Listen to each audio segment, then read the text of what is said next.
Broadchurch is my fourth favorite television series of all time, behind only Lost, Breaking Bad, and Better Call Saul. It aired across a trio of 8-episode series, or seasons, between 2013 and 2017. The show stars a primary quartet of beautifully written and portrayed characters. David Tennant is one of my all-time favorite performers, having appeared in 2005's Harry Potter and the Goblet of Fire, before starring as the iconic 10th Doctor throughout a trio of series of Doctor Who. He does a phenomenal job in the central, complex, and layered role of Detective Inspector Alec Hardy. Tennant is perpetually magnetic, while his very jaded character experiences this incredible emotional journey through the series run. He's initially the antithesis of personable, though as the show progresses, his emotional walls are broken down a bit. We ultimately learn that this rather obsessive professional bears a genuinely selfless heart. When the impeccable eventual Oscar winner Olivia Colman's Detective Sergeant Ellie Miller is introduced, she's instantly the perfect foil / contrast to Tennant's Hardy. While Detective Hardy is initially brought into this murder case as an outsider, the more so emotional, vulnerable Ellie is directly connected to it, as she's a friend to Beth Latimer, mother of the mysteriously deceased Danny. Broadchurch essentially documents the gradual hardening of this beautifully portrayed character, as Miller is forced to endure a brutal barrage of hardships. Jodie Whittaker is simply stunning in the role of grieving mother Beth. She's so raw and sincere, and her character's journey is a powerful one to follow, as this broken woman slowly develops the strength to endure and make the absolute most of her horrific situation. Now, while I was previously quite familiar with many of this show's actors, such as Harry Potter's David Bradley, who portrays the shop owner with a controversial past, Jack Marshall, Andrew Buchan, who plays grieving father Mark Latimer, was a revelation to me. Buchan genuinely gives one of the most spectacular on-screen performances I've witnessed. The deep emotion he conveys is so visceral and powerful. This really tragic character's downfall has always been particularly heartbreaking to me. Composer Oliver Arnolds delivers a truly beautiful and brilliant score. The music, including the opening and closing themes, particularly from the first two seasons, is exceedingly emotionally effective and alluring, at times ominous, consistently mellifluous. It is always perfectly fitting, to the point where the visual story and music are a terrific trio of inextricable elements. The entirety of Broadchurch looks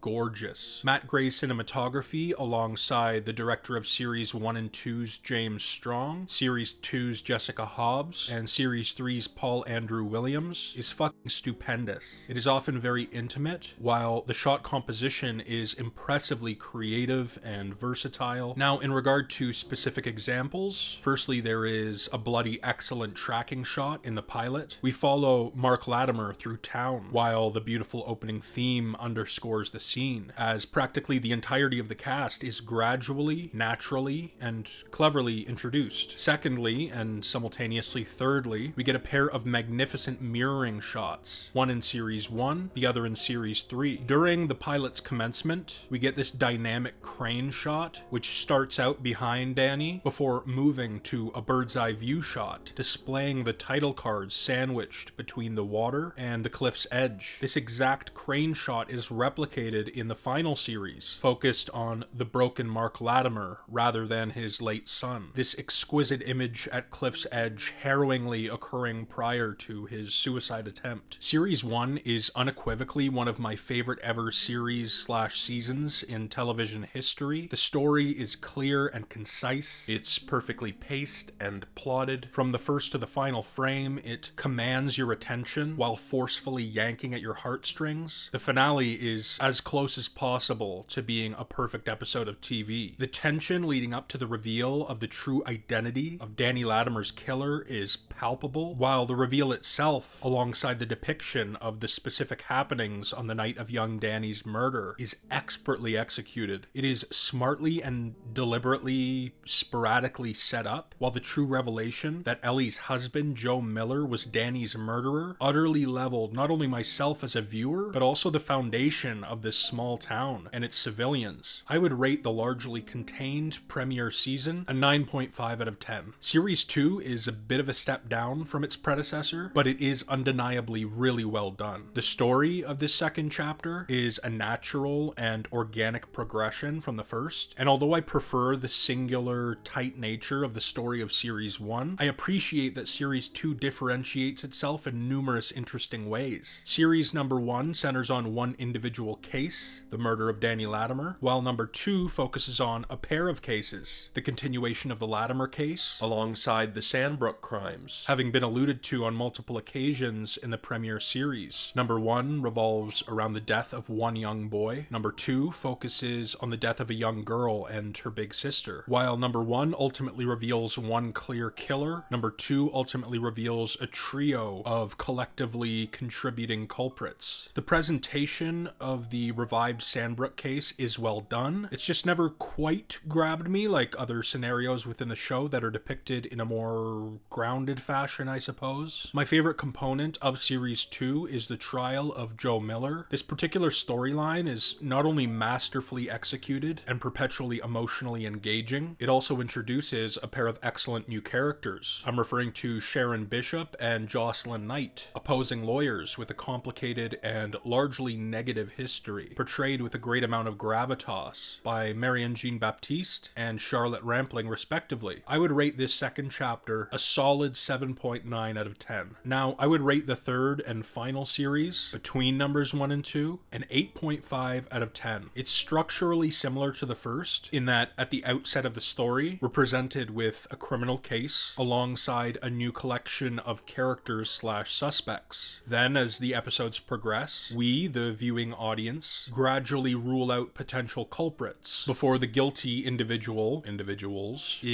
are revealed in the 8th episode. Though, just like Series 2, my favorite component of this collection of episodes is in regard to the show's primary and premiere storyline, the case of Danny Latimer. Series 3 focuses heavily on the contrasting grieving processes between Beth and Mark. Beth has been verbally venting, taking her horrific situation by the horns, attempting to make a difference in her community, all the while Mark endures a cataclysmic emotional downward spiral throughout much of this final series. He's broken, angry, regretful, kind of a pathetic shell of his already problematic former self. This kind of culminates in perhaps the most harrowing hour I've ever witnessed on television. Episode 306, all of the Mark Latimer material in particular. There's a pair of heart-wrenching moments in this episode in which Mark wishfully envisions his late son, if he were alive in present day. In the hour's beginnings, as Mark lies glassy-eyed in the back of his work van whilst waiting to confront Joe Miller, he basically fantasizes an alternate life in which he's checking in on Dan late on a school night. Mark sits down with his son to play some multiplayer video game football before speaking to him about